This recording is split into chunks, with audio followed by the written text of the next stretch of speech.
Yes, yes. Alam nyo na yan. Alam nyo, di ba, kung bakit ako nagbibideo ngayon? Siyempre, gagala na naman ako. Kala nyo pwede kayo lang gagala? Huh? So, ano pang hinihintay nyo?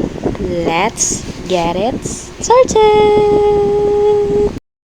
Yes, yes, yes. Tama ang nakikita nyo. Ako na naman, siya na naman. O, diba? Siya nga. Nagaya nga pala si Kibo dyan, nang gumala ko. Siyempre, kami naman tong makati ang paa. Siyempre, sasama kami, diba? Kami pa, magpapahuli pa ba kami sa gala-gala na yan? So, dito nga lakas ang trip ni Kibo. Super bilis niya mag-drive, mga te. Alam nyo ba yun? Tapos dito, mga te. Alam nyo ba, te? Wala lang. Tignan nyo, mga te, yung pagka-drive ni Kibo dyan, mga te. Tingnan nyo, so, te. So, dito nga, sabi ni Kibo, may pupuntahan daw namin si Nesdel, si Baldosa ba? Classmate namin. Daw kukunin yung bayad ng cellphone niya kasi nga daw nasira ang cellphone niya. Opo, tama po kayo nang narinig. Nasira ang cellphone niya. Kalantungan kasi, no?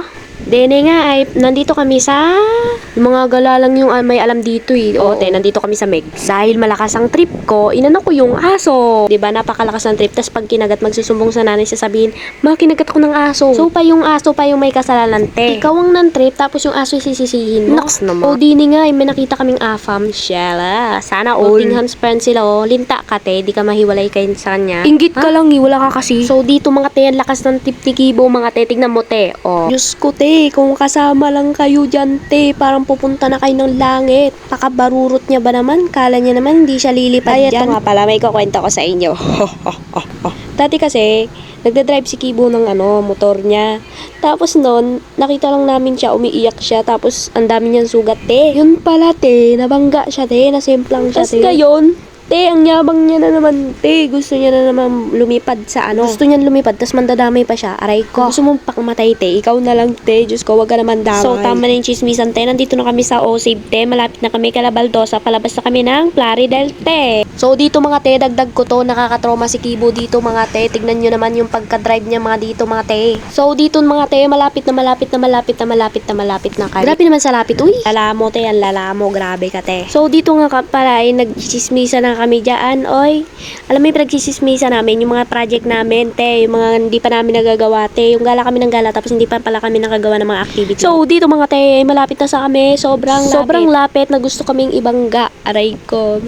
Gusto kaming patay ni Kibo. Diyos ko, te, wag naman, te, may pangarap pa ako sa buhay, gusto ko pang yumaman, gusto ko pang makapangasawa, gusto ko pang buhayin yung pamilya ko, te. So, dini na nga, te. Nandito na kami sa bahay ni Baldosa, mga te. Alam nyo ba, te?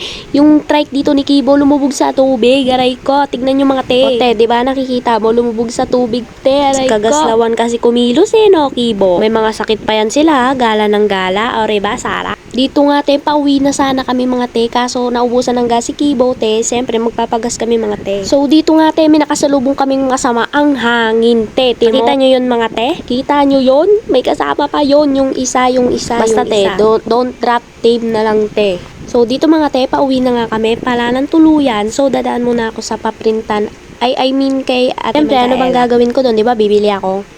So, dini nga mga te, palabas na kami sa AMSI. Dahil nga magpapagas si Kibo, diba? Ano ba narinig nyo? Gagala rin kami, siyempre. Kaso, hapon na yan, super init na. Ayoko nang gumala, tinatamad na ako. Medyo mga dito, yung tawag dito, magulo yung daan. Basta yun, yung kuba-kuba. So, te, nandito na kami sa may simbahan. Dito sa may tapat ng simbahan. Kung saan siya nagsisimba. Ewan ko kung dito ba siya nagsisimba. So, dito mga te, malapit na nga pala kami sa paggagasan ni Kiboloy. So, dito nga te, i-off ko na yung cellphone ko kasi nga daw, bawal nga daw yung magse-cellphone doon sa gas station kasi nga daw baka sumabog. Pero may nagse-cellphone sa gas station. Grabe ba, uy? So, dini nga nakapag-gas na si Kibo. Siyempre, uwi na kami. San pa ba kami narampa? So, mga te, super lapit na namin dito sa bahay namin. So, alam niyo ba yung pumasok kami dito? Hindi ko alam kung papunta na ba to sa amin kasi nga hindi nga ako galay. Hindi ko nga alam yung dito. So, sabi naman ng isa kong kasama, siyempre, papunta kami doon. Siyempre. Sabi niya, oo, malapit na daw to sa bahay namin. O, diba, kang tanga-tanga ko. Buti pa sila may alam. Siyempre, gala sila. So, diba? Ito te, malapit na nga kami. Super lapit na lang nga. Super na nga. Konti na lang.